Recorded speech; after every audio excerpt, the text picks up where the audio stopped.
हम NCERT class 9th के first lesson को कवर करेंगे, जिसका फर्स्ट लेसन है फ्रांसीसी क्रांति। तो देखिए, फ्रांसीसी क्रांति यहाँ से शुरू होता है, लेकिन इसके आगे एक छोटा सा घटनाक्रम फ्रांसीसी क्रांति का दिया गया है। तो पहले हम इसको कवर करेंगे, फिर आगे स्टेप बाय स्टेप हम पूरे बुक को पढ़ेंगे। तो देखिए, 14 जुलाई 1789 ईस्वी की सुबह पेरिस नगर में आतंक का माहौल छाया हुआ था। मतलब 14 जुलाई को ही पेरिस नगर में आतंक का माहौल छाया हुआ था। आतंक मतलब आक्रमण होने वाला है, क्या होने वाला है, छाया हुआ था। सम्राट ने सेना को शहर में घुसने का आदेश दे दिया था। यह मतलब आतंक का माहौल क्यों छाया हुआ था? क्योंकि सम्राट ने शहर में सेना को घुसने का आदेश, मतलब सेना को आदेश दे दिया है शहर में घुसने का। किस लिए आदेश दिया है? अफवाह थी कि वह सेना को नागरिकों पर गोलियां चलाने का आदेश देने वाला है। मतलब ऐसा जनता में अफवाह फैला हुआ था कि वह नागरिकों पर गोलियां चलाने का आदेश देने वाला है राजा। लगभग 7,000 मर्द और औरतें टाउन हॉल के सामने एकत्र हुई और उन्होंने एक जन सम्मेलन का गठन करने का निर्णय किया। हथियारों की खोज में वे बहुत से सरकारी भवनों में जबरन प्रवेश करने लगे। मतलब टाउन हॉल के सामने इन्होंने कुछ पुरुषों और आदमियों ने मिलकर एक गठन किया और हथियारों की खोज में बहुत ढेर सारे सरकारी भवनों में प्रवेश किया उन्होंने। मतलब जब इन्होंने सोचा कि हमारे ऊपर सैनिक आक्रमण करने वाले हैं, तो अपने बचाव के लिए इन्होंने हथियारों को ढूंढना शुरू कर दिया और उसके लिए इन्होंने बहुत ढेर सारे भवनों में प्रवेश किया। अंततः सैकड़ों लोगों का एक समूह पेरिस नगर के पूर्व भाग की ओर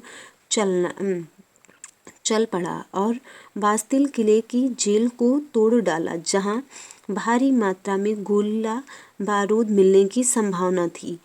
अतः मतलब सैकड़ों लोग पेरिस के पूर्व दिशा में, पेरिस क्या थी उस समय? फ्रांस की राजधानी थी पेरिस। इसकी पूर्व दिशा में जाते हैं, जहाँ पे एक किला था। क्या किला था? बास्तिल का किला था। बास्तिल का किला क्या था? एक जेल था, जिसे तोड़कर भारी मात्रा में क्या मिलने वाला था? ऐसा जनता को सूचना थी कि बास्तिल के किले को अगर हम तोड़ेंगे तो वहाँ पे भारी मात्रा में क्या मिल सकता है? उन्हें गोला और बारूद मिल सकता है। इसलिए वो लोग बास्तिल के किले की ओर चल पड़ते हैं। हथियारों पर कब्जे की इस सशस्त्र लड़ाई में बास्तिल का कमांडर मारा गया। मतलब बास्तिल का जो कमांडर था उस समय मारा गया। गवर्नर को इन्होंने मार दिया। गवर्नर का क्या नाम था? द लायदेना। हथियारों पर कब्जे की इस सशस्त्र लड़ाई में बास्तिल का कमांडर मारा गया। बास्तिल का कमांडर मतलब जो गवर्नर था को मार दिया। गवर्नर का नाम द लावे था, मार दिया गया और कैदी को छुड़ा लिया गया। मतलब जो कैदी थे वहाँ पे, जो कैदी बंद थे, उन्हें छुड़ा लिया गया। यद्यपि उनकी संख्या 7 थी। सम्राट की निरंकुश शक्ति का प्रतीक होने के कारण बास्तिल किला लोगों की घृणा का केंद्र बना हुआ था। मतलब बास्तिल का जो किला था यह जनता के लिए क्यों घृणा का केंद्र था? क्योंकि यहाँ पे राजनीतिक अपराधियों को, जो भी राजा के खिलाफ आवाज़ उठाता था या कुछ भी कहता था, उन्हें यहाँ पे कठोर दंड दिया जाता था। इस कारण भी यह जनता में घृणा का केंद्र बना हुआ था। इसलिए किले को ढह दिया गया। मतलब इसलिए इस किले को गिरा दिया गया। बास्तिल का किले से हथियार लूटने के पश्चात और गवर्नर को मारने के पश्चात उस किले को गोले बारूद से उड़ा दिया गया।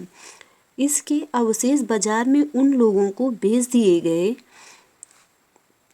जो इस ध्वंस को बतौर स्मृति चिन्ह सजोना चाहते थे। मतलब बचे हुए अवशेष को, बास्तिल का जो किला था उसके बचे हुए अवशेष को उन लोगों को बेच दिए गए जो स्मृति के रूप में, मतलब चिन्ह के रूप में उसे बचाकर रखना चाहते थे। इस घटना के बाद कई दिनों तक पेरिस तथा देश के देहाती क्षेत्रों में और संघर्ष हुए। मतलब बास्तिल के किले की घटना के पश्चात और भी कई भागों में छोटे छोटे युद्ध और घटनाएं होती रहती हैं। अधिकांश जनता पाव रोटी की महंगी कीमतों का विरोध कर रही थी। बाद में इस दौर का सिंहावलोकन करते हुए इतिहासकारों ने इसे एक लंबे घटनाक्रम की ऐसी शुरुआती कड़ी के रूप में देखा जिनकी परिणति फ्रांस के सम्राट को फांसी दिए जाने में हुई। हालांकि उस समय अधिकांश लोगों को ऐसे नतीजे की उम्मीद नहीं थी। ऐसा क्यों और कैसे हुआ? मतलब या तो फ्रांसीसी क्रांति का एक छोटा सा भाग है। धीरे धीरे ऐसी ही घटना आगे बढ़ी और अंततः सम्राट को फांसी दिया गया। यह सब कैसे हुआ, क्यों हुआ, यह हम आगे के चैप्टर में देखेंगे। Thank you.